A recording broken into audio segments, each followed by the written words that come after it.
Hello, everyone, and thank you so much for joining us today. We're really excited that you all could be here. We want to remind you first that you can turn on closed captioning during this event by clicking on the CC Live Transcript button at the bottom right of your Zoom interface. I am Dr. Tar Pixley, an assistant professor in LMU's journalism program, and I'd like to thank Dr. Merritt Sullivan, an assistant professor in LMU's Women and Gender Studies department, for co-planning this event. I'd also like to thank Stephanie Mejia and the CSJ Center for Reconciliation and Justice for hosting the event and bringing us the wonderful offerings of this yearly symposium. And thank you most of all to our guests, Dr. Sasha Klupchak and Kwame Phillips. Just a quick intro of both of them. Sasha Klupchak holds a PhD in media studies from Emory University, where she was a Woodruff Diversity Fellow and Andrew Mellon Teaching Fellow. Grounded in feminist disability studies and media anthropology, her research and teaching investigates how digital media, film and photography, digital storytelling, podcast, installation, and transmedia can document the sensuous movement of disability and space in expansive ways, talking back to generations of medicalized and objectifying representation. Her scholarship has been published in Yearbook of Literature and Medicine, in Images and Human Rights, Global and Local Perspectives, and her anthropological films have screened at museums and film festivals, including Ethnocynica, Society for Visual Anthropology, and Days of Ethnographic Cinema. Currently, Sasha is a producer and researcher for a film and digital studio, Mala Forever, the Center's Unheard Voices in Media. Dr. Kwame Phillips is Associate Professor of Communications and Media Studies at John Cabot University, specializing in sensory media production, visual anthropology, and audio culture. Phillips' work centers on multidisciplinary engagement and focuses on resilience, race, and social justice. He is co-author with Dr. Shana Redmond of the chapter The People Who Keep on Going, a Radical Listening Party in the Futures of Black Radicalism. He is also co-creator with Dr. Deborah Vidali of the multisensorial sound artwork Kabusha Radio Remix, Your Questions Answered by pioneering Zambian talk show host David Yumba, 1923 to 1990. We're so excited to bring these two brilliant scholars and filmmakers to LMU. And with that, I'll pass it over to Dr. Klupchak to introduce their film entitled A Work in Progress. Hi, I'm Dr. Klupchak. So what we're about to see is a film that is in a larger series of 4 films. This is the first film that I made in that series. And the film presents a meeting of 2 extremes, what we usually conceive of as the physical perfection of the dancer and the perceived limitations of people with disabilities. Through an observational approach grounded in multisensory techniques, sensory media production, A Work in Progress disrupts this binary by focusing on an integrated dance company as they collaboratively choreograph a new piece. Full Radius Dance is a physically integrated professional company comprised of disabled and able-bodied dancers, and they're based in Atlanta, Georgia. The short film pays attention to the space of the studio wherein dancers and choreographer experiment with movement, sound, and the everyday surroundings of their rehearsal. Wheelchair and able-bodied dancers come together in the film to show that every act of creation is always a work in progress. And that's based in the intersubjectivity of bodies moving in space together and the sensory processes, as well as the sociality of sensation. Dance offers an exemplary case through which to think about the sensuous movement and disability, I argue, and especially on film. And I use the object of the integrated dance company as a site of a coherent disability subculture, rather than a place from which to theorize dance, but as a place in which to think about disability, film, and movement all in one space, a coherent space. And there are 3 other films that go along with this film, but this one really is the beginning one because it shows what it takes to actually make a piece, sort of the ins and outs, the playfulness, the way that the body of each dancer interacts with each body and each prosthesis, as well as the floor, the mirrors, and with my body. And I definitely want to talk about that after we watch the film. As a fellow wheelchair user, what it was like for me with my camera to play with these dancers in the studio, how they start to acknowledge me. And with that, I suppose we'll screen.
Yeah, it doesn't know.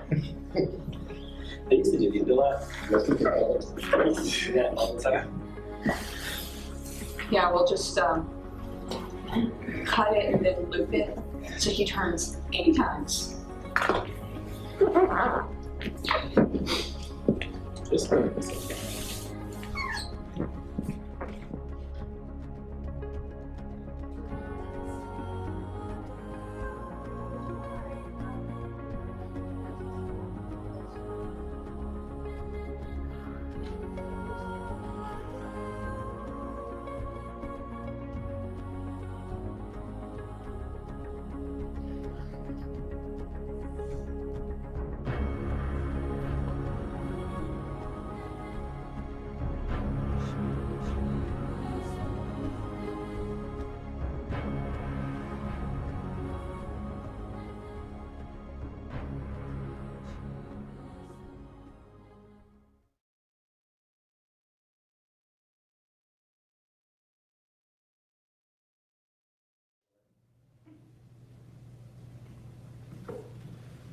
What normally your second was?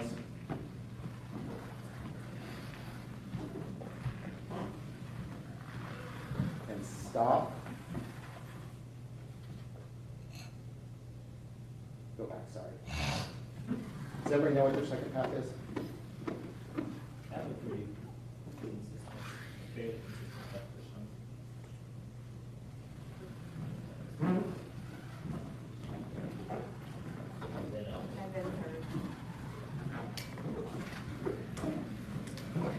And stop.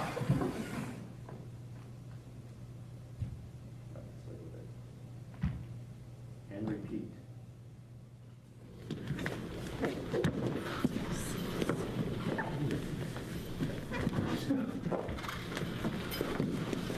One, two, three, four, five, six.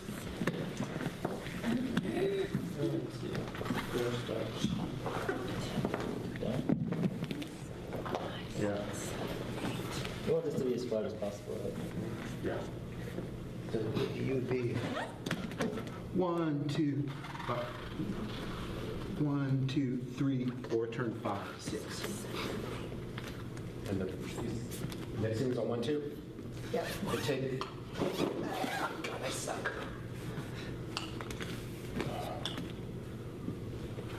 1, 2, 3, 4, 5, 6, 7, 8. Let's do G. So 1, 2, 3, 4, 5, 6, 7, 8. 1, 2. You hate it, don't you? Yes. Yes. I hate you all. I said I suck, and no one said, no, you don't, Douglas. So, yes, that's why you're going to do them. You're not trained well. I only have 560 here, 560. 8, 1, 2, Whoa, there's 7. 8. 1, Again? 2. Yep. Okay, I didn't know what the. I know. So, 1, 2, 3. That stroke. Annette Helen. Arm. You're facing that corner. So you don't want me to push with this arm anymore? We can push however you need to push. Okay, I thought it was 1, 2. I think this is 1, 2. 1, 2. Push forward. 3, 4, 5, 6. Oh, did you have to? I'm on the wrong Oh, this is 1, 2. Yes. 3, 4. There we go. 5, 6, 7, 8. 1, 2, 3, 4. Okay, so And we have 3, 4, 3, 4. 5, 6, 7, 8. Does that hurt, Sean? Doesn't look comfortable. Well, if it doesn't look comfortable, it's not something I want to put on stage, so. I'll just be, does it look comfortable?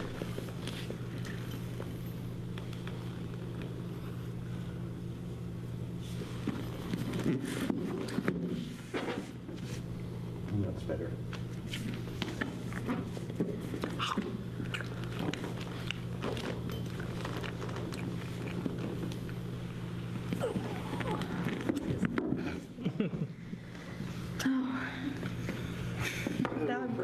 he's just gonna back up out of the way. Switch on it. There you go. Bump up.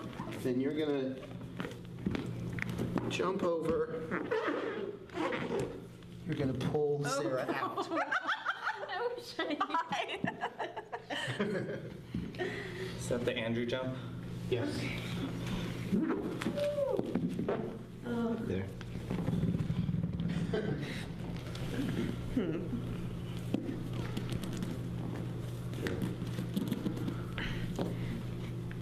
Is it possible to? No, I don't think it is. Probably is. No, I think she's too low. Trying to get a way to walk. Just walk her back up using your feet.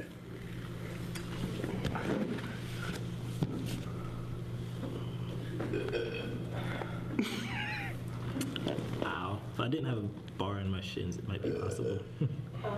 If you can get Yeah. your feet past the bar. Okay, well, try. What if? I'm just trying crazy ideas. It's crazy time. Great! If you're there, can you beat yourself out underneath? Underneath? We may need a. I'm not sure what happens to me in this. You levitate. Oh, that's good. You activate your anti-grav unit. Okay, I've got myself. So you want me to just be under? Yes, you just have to straighten your legs, like so. I don't really get the lateral flexion that I need. No, you just get yanked. I can do That'd be easier. And we leave. This is all my folds. So I want to match the diagonal that Lindy's on, but I'm going to cut this part in half. Well, if we're doing all of our stuff, I probably won't catch you until this part, because that's when, This part right here? yeah. Yeah. Okay. So I shoot out, I unfold everything, and then I bring my left hand behind the back, right hand to catch the elbow, and then I pull it back. And be Yeah, and I one half, and a half.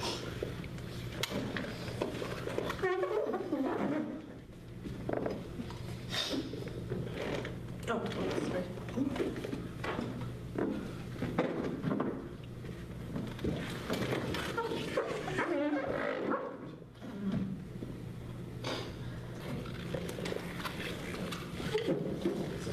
It's very weird him getting his schedule Tuesday nights. Crazy, crazy talk.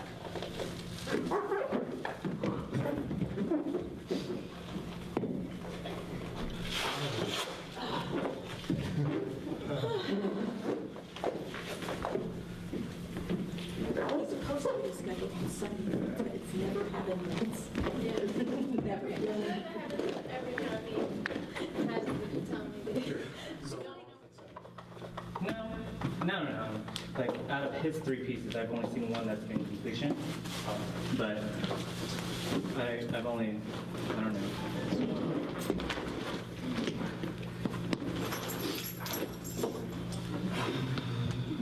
Okay, so Douglas, these are my goals. My plan is to go see Keiko. Essentially.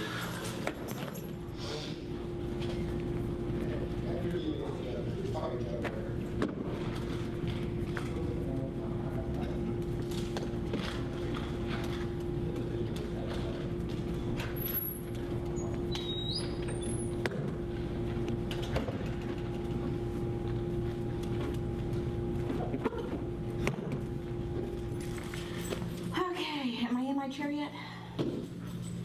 Thank you. You got me? All right. You're so pretty. Bye, sir.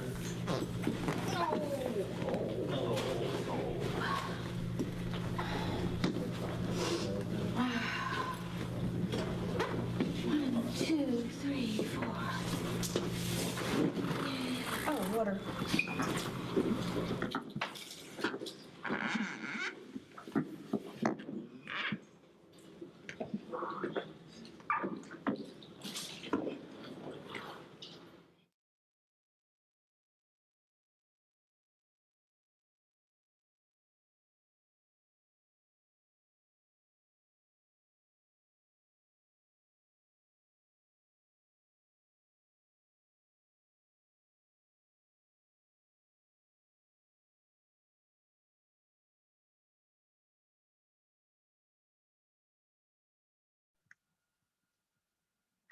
Dr. Klupchak, we'll turn it over to you.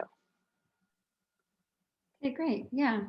Well, I'd like to start with just sort of talking about where the history that that contextualizes why I started making films and the way I was trying to, and the way I did in this work with Full Radius Dance.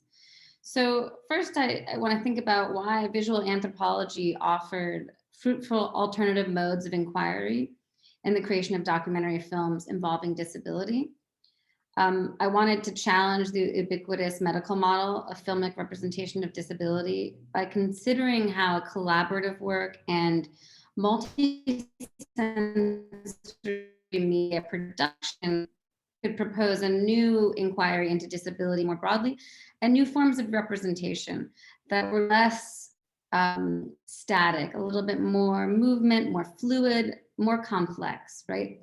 So disability in documentary film in American context really reflects miracle cures, medical isolation, and inspiration porn, a favorite term, or implausible success despite tragic circumstances.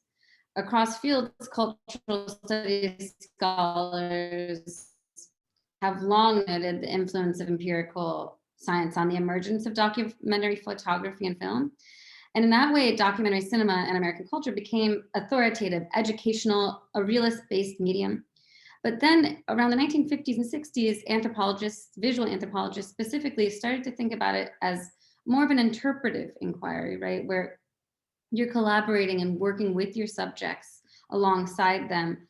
And we're thinking of sensuous modes of inquiries, right? Letting the subject direct the action, following closely with your camera and audio, but really attending to the relationships that were being shown to you, not creating those relationships or making distinctions based on what the filmmaker thought alone, right? So we've been thinking across disciplines, people have studied filmic representations of bodily difference and depth. Less study has really been given to how to make films, like what about the production process, right? So that's where I was trying to make an intervention. But in a lot of films, one film that I write about a lot is Murder Ball, is you have these stories that are descended from the discourse established in a visual rhetoric of disease, rehabilitation, and cure. And such representations are linked to the ways that the disabled body has been situated within discourses of normality and pathology. Understood in these terms, disabled bodies evoke pity and invite social or medical intervention. And when I say social intervention, I'm talking about the ways in which we started to see disabled bodies having to overcome disability through either a political position, through hypermasculinity, or through wealth, some sort of hyper ability, right? That was then used as the idea in the climax of disability as the cure. So it could be social or medical. After the passage of the ADA, the American with Disabilities Acts in the 1990, films began to operate through a reactionary politics. And this isn't necessarily a bad thing, but it's important to note that they started to privilege these exceptional figures or super crips and posture these examples as the norm. So if you weren't a crip who could do that, if you weren't a wheelchair user who could climb Kilimanjaro, then you were also then once again deemed unworthy. You weren't hyper able. So these were made to be the norm and contrasted then against the medicalized figures as well. Recent documentaries, films about disability use a melange of techniques from both genealogies, from medicalized and the hyperability inspiration porn version. But what I argue is that these models tell about disability and they want to already put in a pre-prescribed narrative. What I think happens when you're using sensory media production is that you're showing through the movement of the body itself and that then sort of negates this use, in pop doc, especially things like Murder Ball, Invitation to Dance, other films like that, Becoming Bulletproof. These are all popular disability documentaries that have been made since 2010. but that they rely on talking head interviews, right? And intertitles, voyeuristic camera placement, and static compositions. And what I argue is in a talking head interview, for instance, you're, as the filmmaker, are already supplying sort of what you want because you're asking these questions specifically. And in these questions, then you're eliciting a certain response, right? So in the film Murderball, for instance, which is about a team of different people with different disabilities who are competing in the Paralympics, the way they tell their story is first by telling you and by asking with a static camera, how did you become disabled? So that's the way it all begins, is that you have to see first disease or the event that precipitated disability. And then the cure is hyperability, right? The next thing. And then the next thing is social status through these hyperability, hypermasculinity, ways of being in the world. So what I argue through visual anthropological methods, especially sensory media, is that you're able to see the lived body as it's living itself as everyday life. That picking up your water bottle after a dance class or after a dance rehearsal isn't sort of this epic, an epic overcoming moment. It's just part of your life. And that's something that I think this form of production can actually contribute to. So I wanted to quote Abby Wilkerson in her sense of embodiment here, because I think it's really important in this moment as we are turning from what was a identity politics model in disability studies of understanding disability, having to react, first of all, to medicalization. And it's a very important move. So when disability studies was first becoming a field, it reacted against what was very much medicalized versions and representations of disability based in institutions, always in a rehabilitation mode and model. And so it was important to sort of turn away from that and say, this is social. There are barriers to our full inclusion in society. And that's absolutely true. But what Abby Wilkerson here, who I'm going to quote, puts is that it's time for a new way of understanding things. It's time for a way of looking at the body as it lives its life in its everydayness, not in some narrative structure that already tells you what disabled bodies are supposed to do, how they're supposed to be in the world. Abby Wilkerson quotes, and here's a quote, "Embodiment is a way of thinking about bodily experience that is not solely engaged with recovering the historical mistreatment of disabled people. Rather, it includes pleasures, pain, suffering, sensorial and sensual engagements with the world, vulnerabilities, capabilities, and constraints as they arrive within specific times and place." So what I really love about that is it's talking about the gamut of life, being alive, disabled or not. Embodiment is about what we experience as humans. And I think it's important to show on film and in representations of disability that, yeah, sometimes things are a struggle too. It doesn't always have to be in a certain sort of manicured way of being on film. And so I think it's important to note that disability studies scholars, and this is a quote, that it was important to really get away from sensory-based iterations of disability because that wasn't easily containable. So the body was too messy, right? That you don't know what's going to happen. So it was important to make sure for scholars at this time and filmmakers to sort of cordon it off, right? Get talking head interviews, make sure that what's shown is being fully decided upon before being shown. As disability studies scholar Michael Burube writes, quote, "Disability is almost always taken as a sign of something else." So what this disability is either a metaphor for character more generally or the source of character traits. It is rarely simply a thing itself. What I think happens, for instance, in a work of progress is that we start to see bodies just as bodies, that they're working together to create art, right? To create something that then they will perform. And it doesn't have to be emblematic of anything. There's no emblemized version of a wheelchair user. The wheelchair users in the film and in the frame are playful. They're just having fun and also doing their jobs.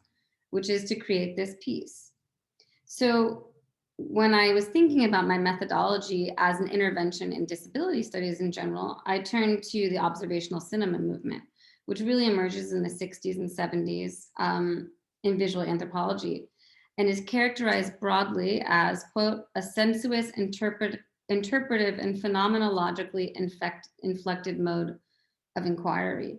And this is a fruitful approach to the production of disability-centered films that embraces the complexity of disabled embodiment and works to find media approaches that celebrate different sensory ways of knowing. Many of the theoretical underpinnings associated with the observational cinema movement resonate with the intricacies of representing marginalized and stigmatized bodies and eschews the reproduction of these emblematic or sensational disabled figures. So by actively disengaging disability from visual rhetoric tied to methods that highlight an illness and cure dichotomy, I'm trying to offer an alternative multi-sensory vocabulary, if you will, through which to imagine embodied difference as a movement of the senses, all different senses, right? So significantly, multisensory media ethnography proposes filmmaking practices concerned with subject-directed action. If you notice in one of those moments, I was backing away from another wheelchair user coming at me, and then I fell out of my chair with the camera. Of course, I cut that, but it was one of those moments where I was always being directed by the subjects of full radius dance. I wanted to know what they wanted to show and how I could be a collaborator with them and not just a researcher, right? Voyeuristically in there with my camera. I think you'll notice in one moment when there's a dog, there's sort of a pile of dancers in a 3-minute long shot. Laurel actually acknowledges me and sticks her tongue, the wheelchair user in that shot, sticks her tongue out at me and sort of almost poking fun at me, asking, what are you doing here? What's up, you know? But so I think subject-directed action in a sensory context, an always unfolding environment and the culture while attending to the bodies therein. So that's what I think multi-sensory media ethnography can do, is that it takes into account all these different factors, right? Culture, subject direction, and the actual built environment, right, that we're working in. This filmmaking practice seeks to explore social environments alongside the individuals and works with subjects instead of about them. A multisensory ethnographic approach to film conceives of bodily experience through an attention to how, in David McDougall's words, the body itself seems to speak.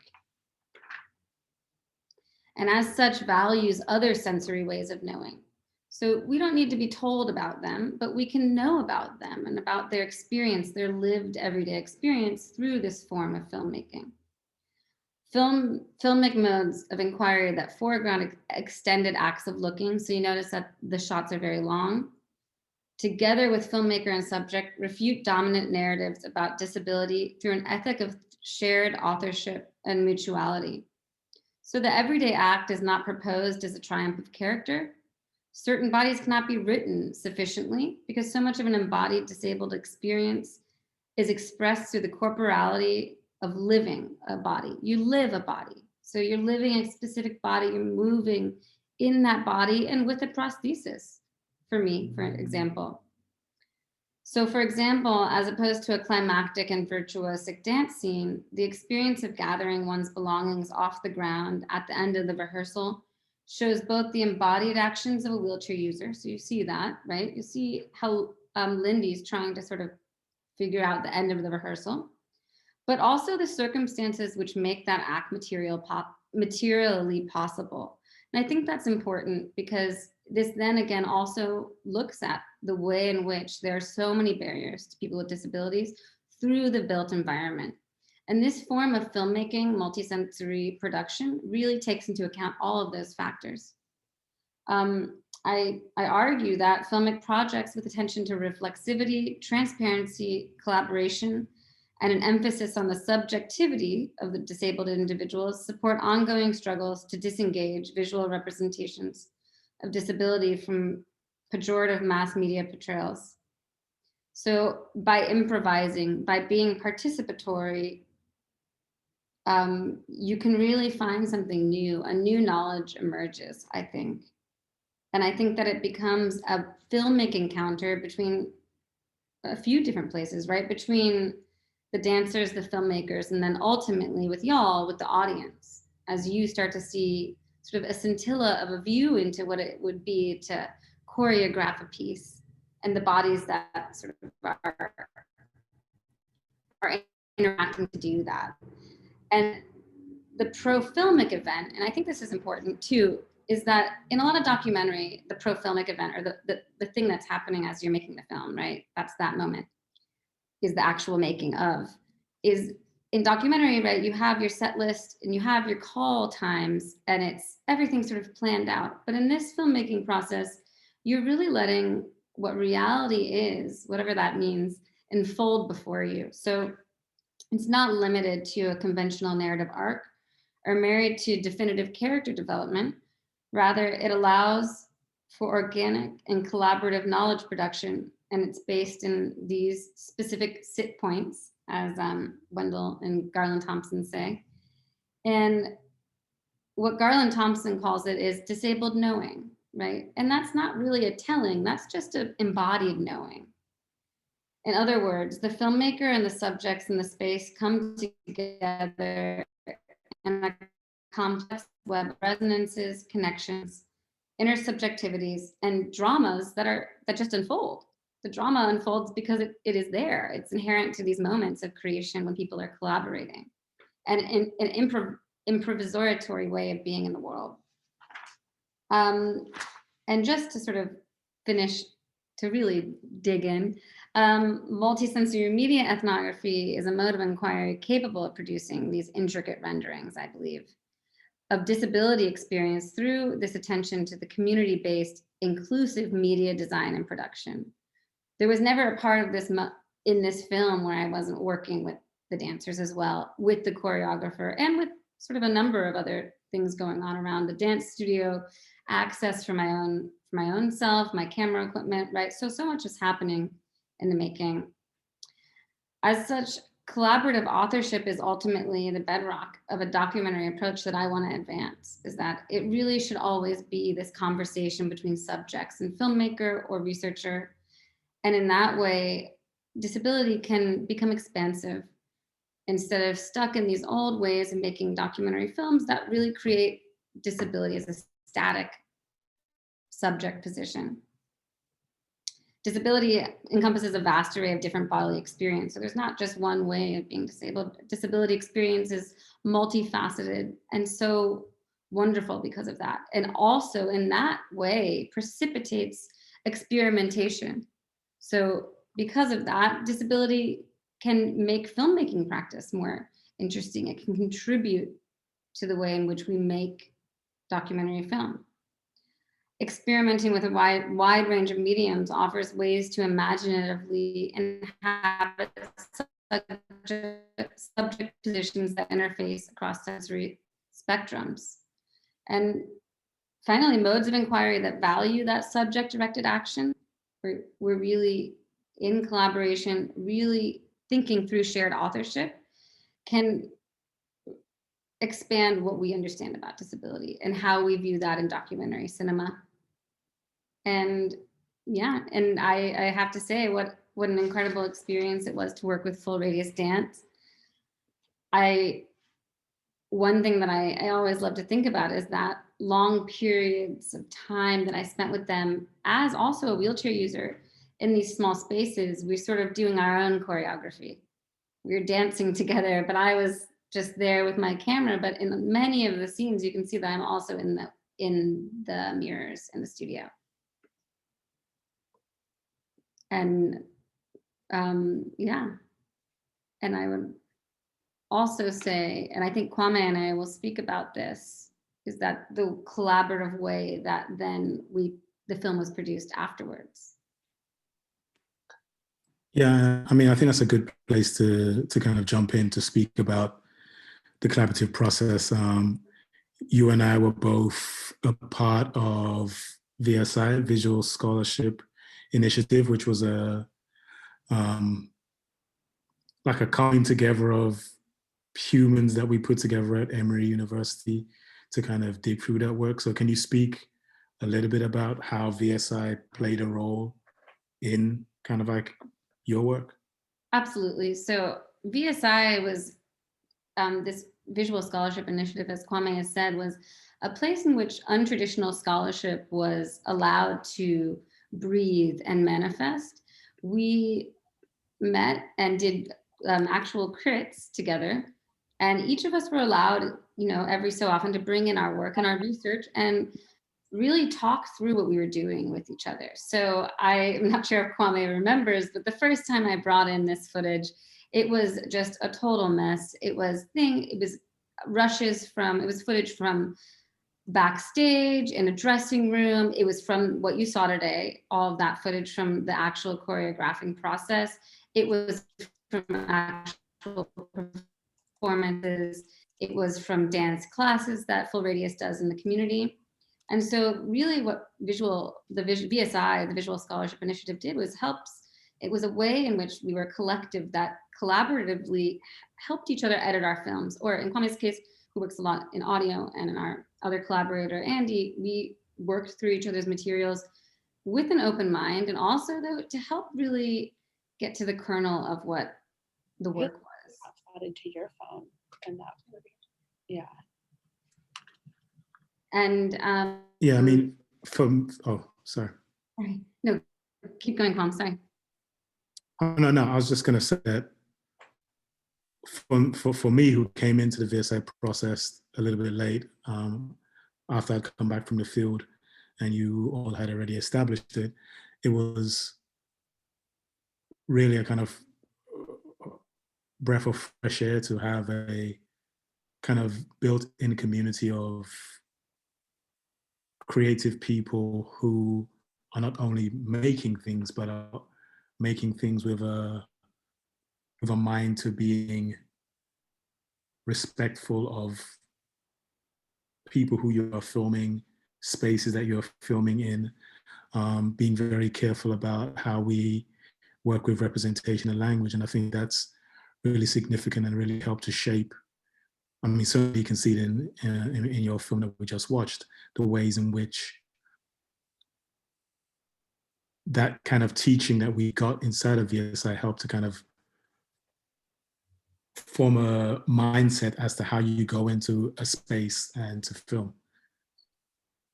Absolutely. Yeah. I actually remember when Kwame was still in the field, and maybe right when you got back, we worked on one of Kwame's films called Studio Isis. And one thing that was so interesting and really pushed me was that Kwame had set up a booth, and with his research participants and subjects, they were able to just come in and talk to the camera on their own. So in that way, they were fully in charge of their own representation. And there are so many ways in which you can engage your research subjects and think about how you ethically do that. I personally worked on a documentary with sort of more traditional documentarians, and it really was about getting the punchy shots, getting your subjects to say things out of context sometimes that already would move on the narrative that you had in your mind, the story you needed to tell. But what VSI and with one of our mentors, Anna Grimshaw, really helped us find is that there's an interpretive sort of exploratory filmmaking process. And that opens up so much more possibilities, so many more possibilities, right, Kwame? Yeah, I mean, and it's, as you kind of mentioned with your own footage, it becomes very messy in terms of you turn up to places not having really any clue of what's going to happen or what you're going to get.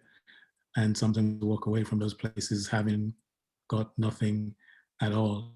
But it does, I think, I mean, often we talk about capturing reality when we're talking about documentary, which is maybe not the best way to frame things, but I do think there is a authenticity to having people just be and trying to capture that. And I think that's something that you spoke about when you were talking about embodiment. And I think that's where, in many ways, our work crosses over a little bit, in that we're both very interested in showing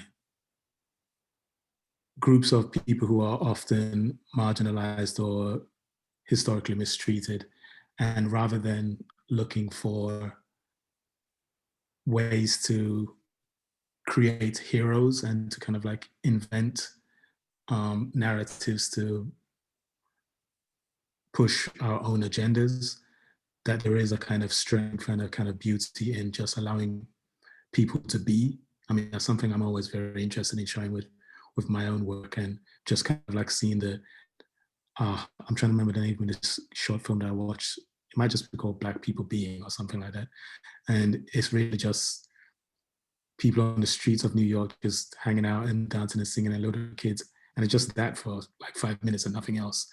And that really struck me as being really important to see, because of the different ways in which other kinds of narratives are always kind of represented in these spaces. And I thought what was really beautiful about your work is that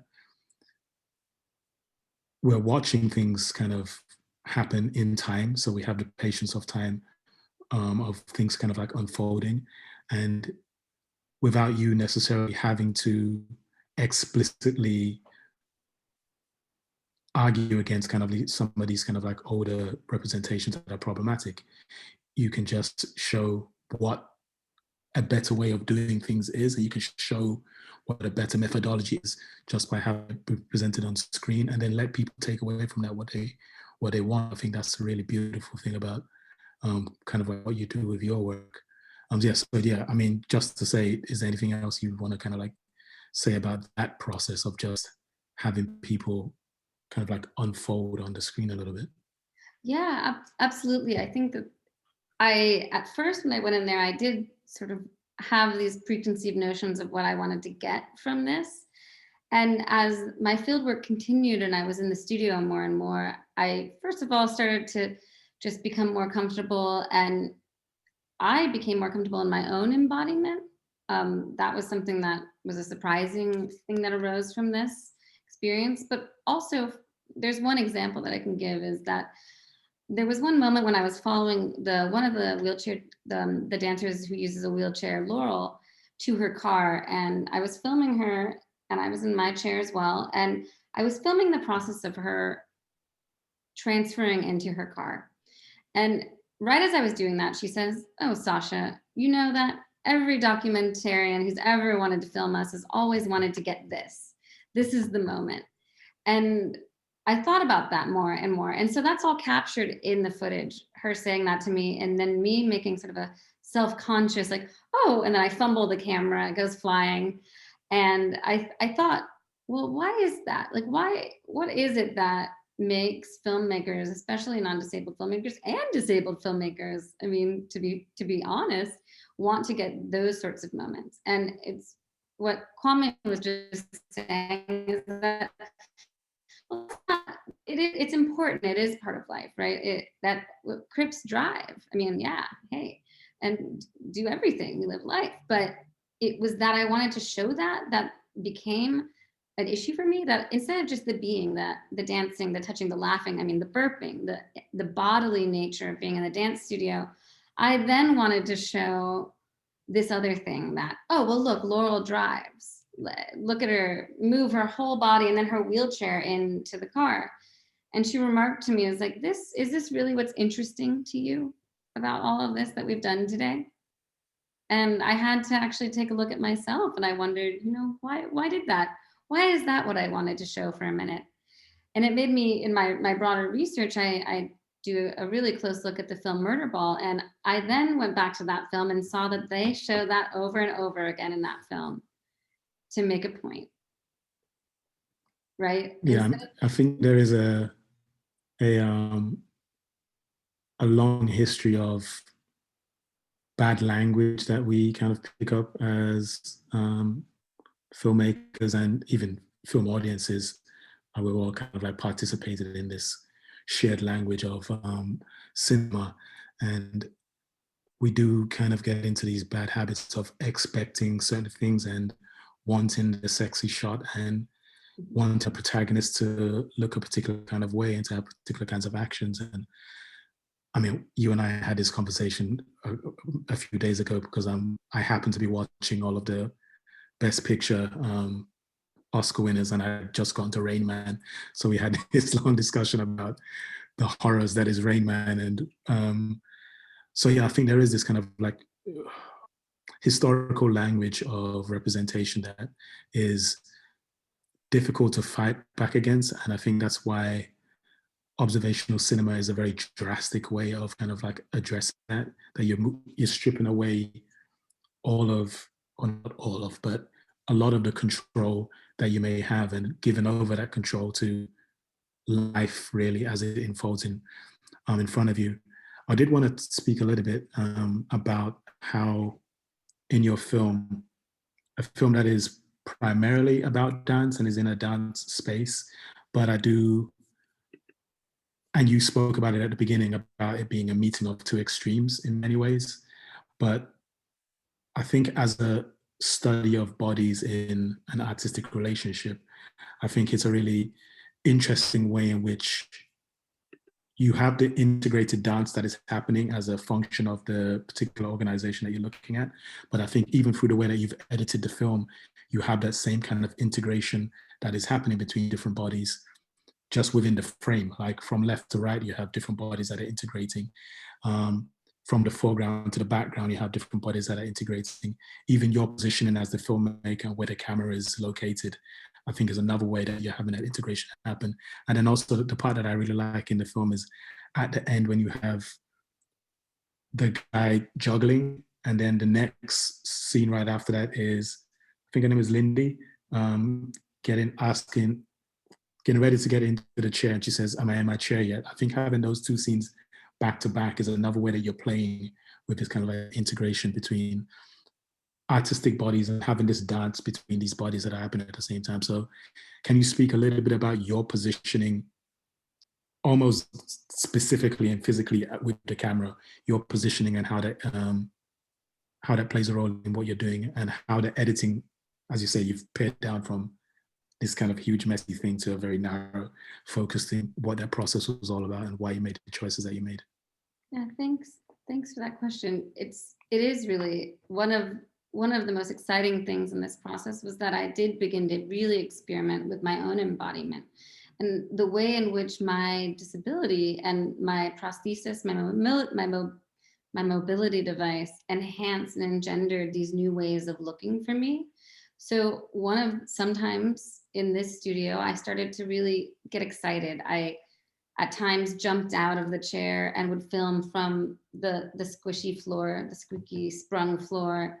And that's when some of those shots you're seeing at the beginning where I'm really low down in the wheels and looking at the feet and wheels interacting, the way that was creating its own sort of choreography. That was because I took my camera and physically went to the ground. And I was actually pushed by my research subjects. One of the earlier times I was there, they said, "You're gonna dance with us today." And I fell immediately and they laughed. And then they said, well, let's get up. And I thought, well, it's not as easy as it may not look easy, but it really isn't easy at all. And I learned though, through that practice of dancing with them, maybe there were some interesting ways that I could experiment with camera placement and even sound placement, right? I mean, the film is a bit vintage. The sound is a little, creaky because we're in this studio space, which already has an echoing sensation. But what I found through sort of the way in which the sensory environment influenced the way I wanted to use the camera. So I also at times, I would take my brakes off, right? I'm sort of moving for you right now. And I would put the camera against my chest and sort of attach it. So then I could use my hands because I also have to use my hands and arms to move. So there was a lot of negotiating space in that way. And also I had to learn the choreography to some extent. The one time I'm talking about that I think I ended up cutting from the film is when Laurel comes flinging at me and I have to fling back with the camera. There is a moment of real negotiation where she is like, well, Sash, you just messed up our rehearsal. But it is something that then shows because I'm also filming, then it's mediated through my own camera as well. So we have this interaction, this bodily interaction that is deeply sensory, deeply movement-based. And that taught me things about that helped me develop a new filmmaking practice too. How can I use my body and my camera as a dolly? How can I create these smooth tracking shots by virtue of the way that I move? Is there something there that can show me a new way of looking and a new way of engaging? Other ways that I did that, I also sort of at one point put cameras in the corner of the studio and also had my camera going. But if you think about that, then that camera in the corner captured me moving around with them as well. So that may be another site of interest, but it wasn't what I was trying to capture in this particular film. Yeah, that makes sense. Yeah, so I think this is a good time now to kind of get some questions from the broader audience. I will be happy to answer any questions you have. Awesome. There's a Q&A button at the bottom of your all Zoom screens. Please feel free to drop your questions in there and I will read them off to our panelists. So actually our first question I think will join nicely with what you were just talking about, Sasha. So this question is, was there any purpose behind certain sounds that you captured? I feel like the squeaking of the wheelchair against the floor was used interestingly. How do you feel about the experience through your senses and body? Were there other auditory, sensory, et cetera, experiences that you wanted to take note of as you were filming? Yeah, well, I first started to notice that sound, and it taught me something just truly about a dance studio in itself, is that sprung floor is essential to the way that dancers are moving against it. So whether it be a foot or a wheel or a hand, that was telling me something about that sensory interaction or that materiality, the embodied touch between things, between floor, between built environment and body and prosthesis. So it was really intentional. I wanted to make sure that sound, I mean, you can't really not get the sound in a dance studio, but it was something that I was very particularly wanting to have. So what I did in order to capture that is I took a Zoom recorder and I placed it in as delicate as a position I could so that it wouldn't trip a wheelchair user or a walker for an able-bodied person, for instance, but it would still be able to be close enough to capture that sensory auditory elicitation of the interaction between body and floor. That was something I really wanted to pay a lot of attention to. And as I watch this back now, I think of new ways even to try to explore that, right? I even thought, like, what if I had put a lavalier microphone on one of the wheels or spoke of the wheelchair? Would that have been interesting? Would that have told us something different about the sensory experience of that studio?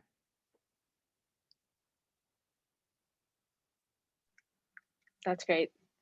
And I think that this answer will also nicely build on that, and actually that perhaps both of you can answer this and with respect to both of your work.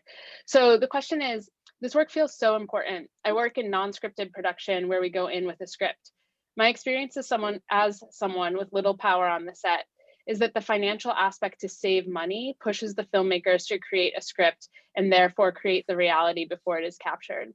How do you approach your work, and what framework do you use to unravel the need to create reality instead of experience it naturally?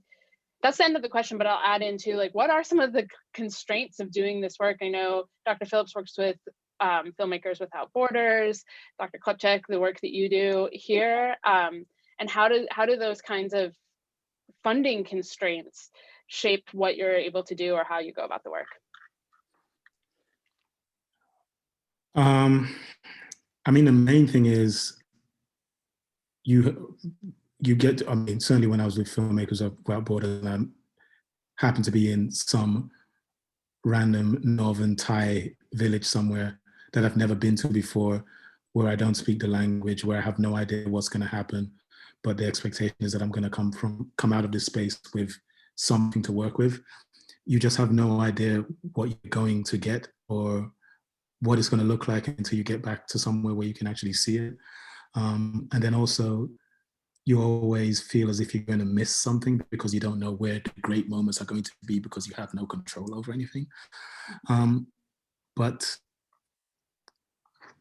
So that is a restriction in many ways, but I do think it frees you to just experience a place. What I always think is important when I'm trying to capture the sense of what a space is that it's not necessarily a one-to-one relationship between this is what the image is and this is what reality is. There's always some kind of negotiation between what you're doing at the editing side, but it is always but if you're going into it with a mindset of, I'm trying to capture what was there rather than I'm trying to form my idea of what was there, I think it helps you to at least think about the ways that what you have can become close to something that you experience. And then also, it's always going to be your interpretation of that space or your interpretation of what is happening. But the hope is that your own interpretation is governed by ethics and governed by care and respect, and not governed by, you know, a budget or governed or other kind of things that are not really a part of what you're trying to do. Yeah, absolutely.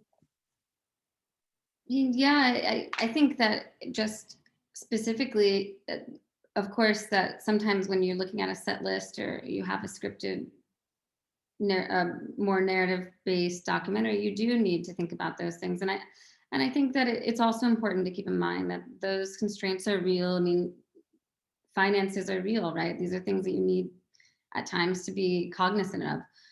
For me, what gave me the freedom to do this work is that it was my anthropological field work, or part of it. Of course, that Kwame and I both had to do the work of both parts of this work, right? We had to actually write a monograph and then also produce films. So in that way, it did sort of put duress on us in terms of in relationship to our colleagues who were, you know, writing things.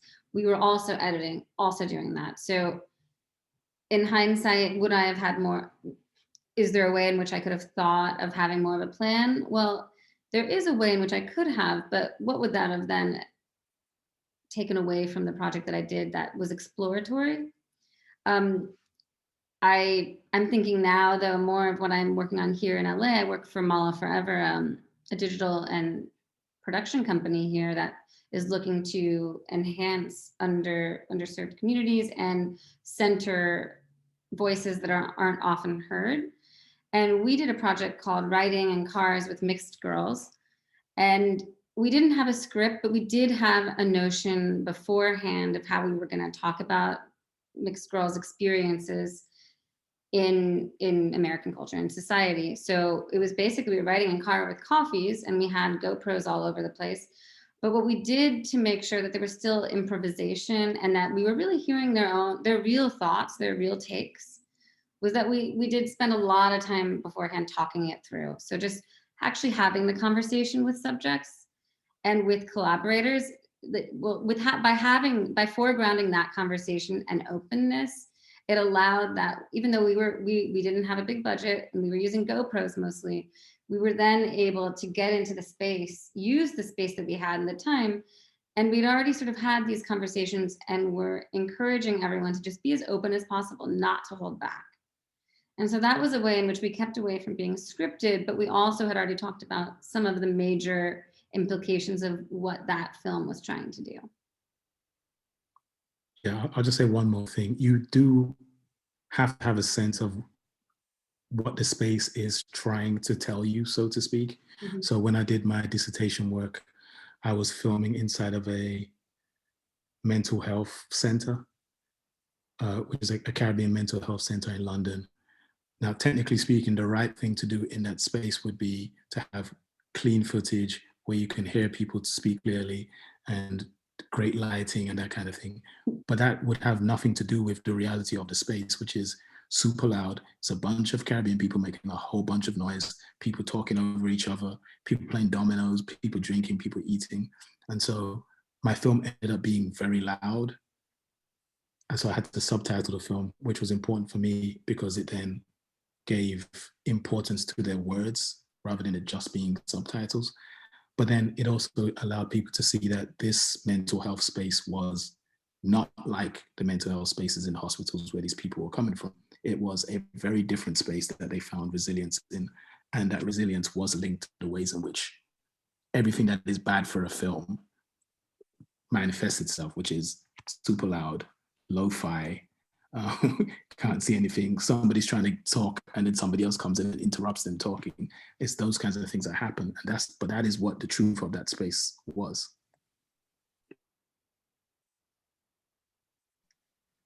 That's great, thank you. And I'm actually going to skip ahead one question because I think that this next question will kind of ask you to continue talking about both of those pieces of work. So the next question is, how do you develop a relationship with those who you are filming so that they see themselves more as collaborators than subjects?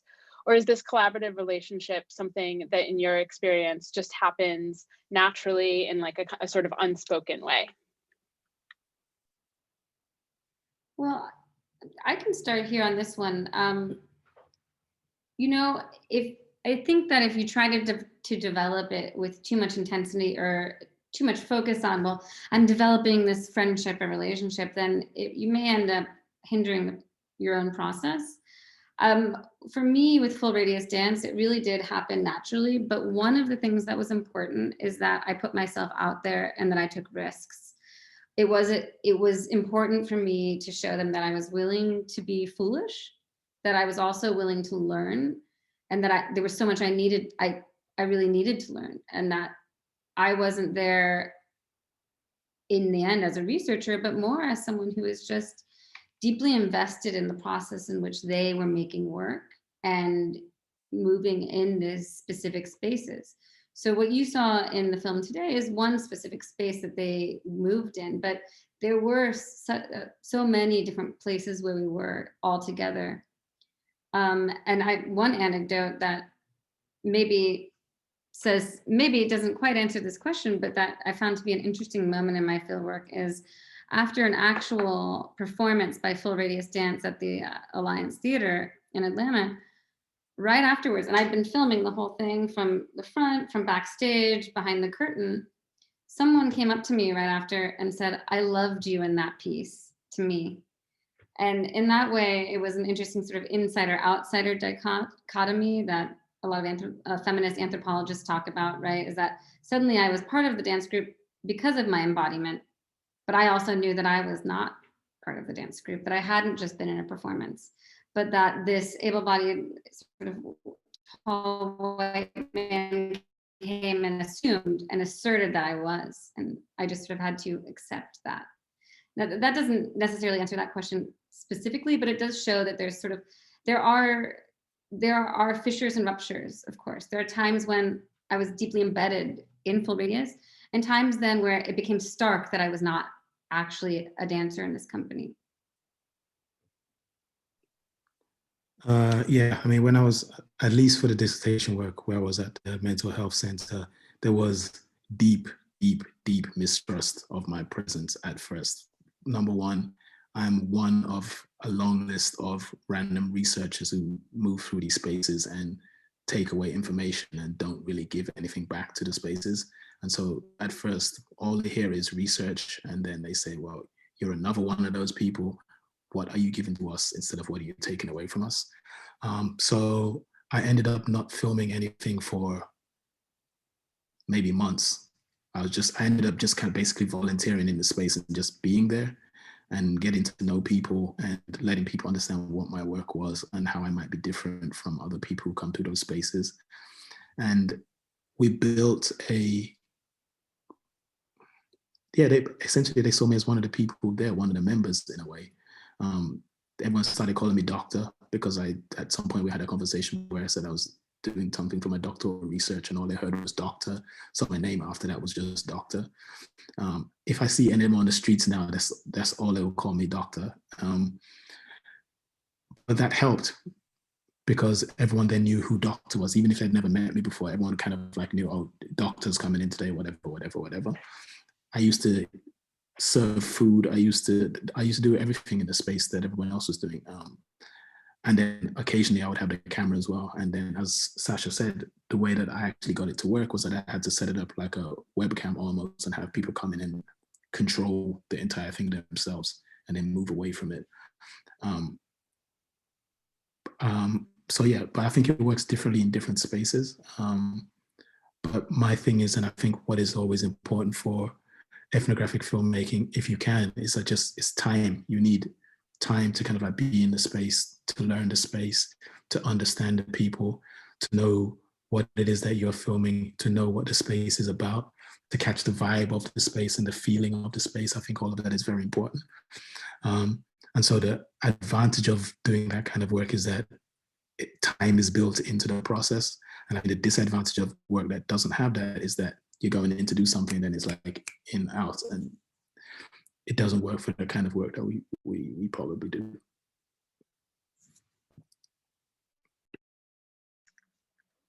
Great.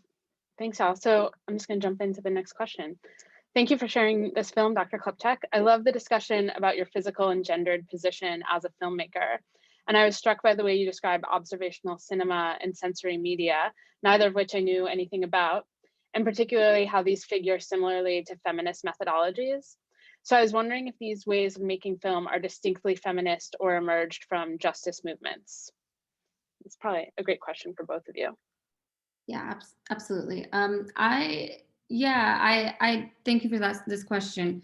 I definitely found myself rooted in feminist anthropology, and sort of what I just mentioned with the insider-outsider dichotomy. A lot of these ways of approaching research subjects were emerged from feminist anthropology that started to really question what is authenticity, who gets to decide what knowledge is, are we producing together, right? So it really came from anthropologists who were working often in places that they came from, but also as a researcher.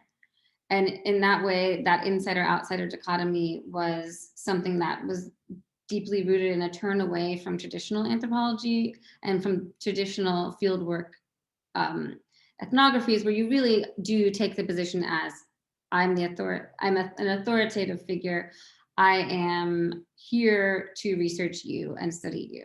It was more about a sort of a negotiation in the relationship, and that definitely had roots in this turn away, I think. And maybe Kwame can speak a little bit more about that moment where there was a sort of the turn in anthropology away from a very much positivist iteration of understanding what knowledge is and who can create knowledge.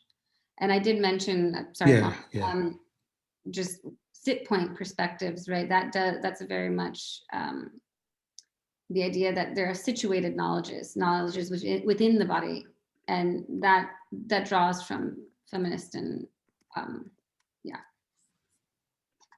sorry, Kwame. Yeah, I mean, I kind of think two things are happening. So at the one hand, from within anthropology in general, there is this kind of move that is happening away from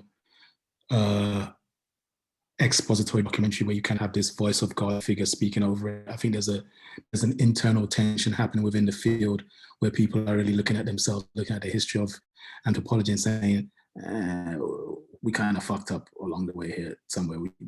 We did people wrong, essentially. And there's a kind of internal reckoning that is kind of happening. But at the same time, you have this kind of influx of the people who would traditionally be the subjects now becoming the people who are able to kind of like pick up the camera. So in that way, you do have, justice movements and race and gender and all of these things playing a role in how you're shaping the stories that are coming out of these spaces. So you get people like Tracy Moffat and Isaac Julian and Trin Min Ha and all these different kinds of filmmakers who are taking the tools of anthropology and bending it towards these kinds of be it feminist filmmaking, be it social justice filmmaking. It kind of comes with the territory because you're moving towards a more reflexive kind of filmmaking and a more observational kind of filmmaking anyway. And that reflexivity is then connected to the characters and the people who are in it. And those people are radicals and experimentalists and feminists and all these people who are traditionally hadn't really been a part of the canon and hadn't been a part of anthropology as a whole. But once those people start coming in and start taking up the cameras, then you start to see lots of different things in addition to those other people who are looking at anthropology themselves and saying, we need to do something different because how we've done it before is not working.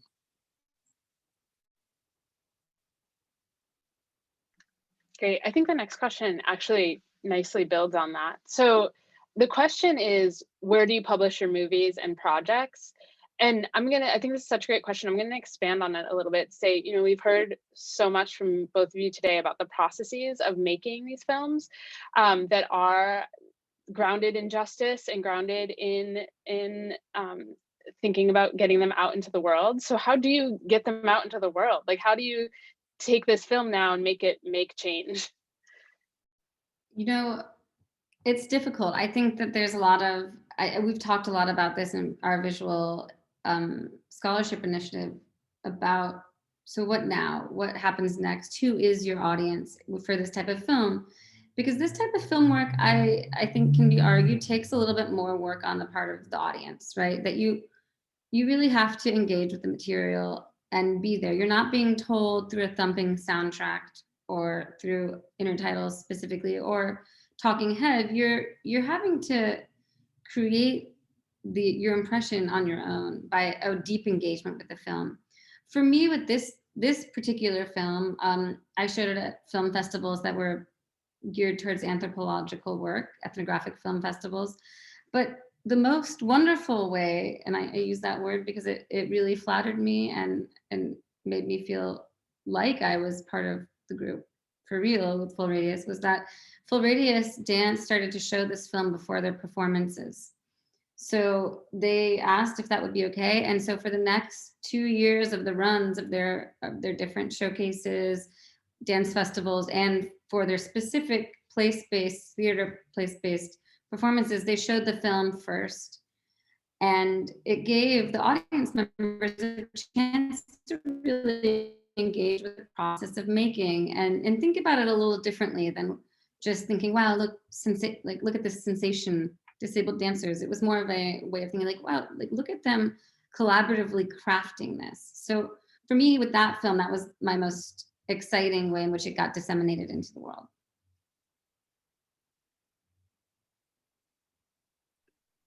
Yeah, distribution is always a challenge. I mean, even the top people like Lucian Castain Taylor with Leviathan, even that massive piece of work is going to have a very narrow space where it's going to be shown because it's a challenge and it doesn't look like traditional cinema, and it's not a easy Netflix thing that you can turn on and just watch.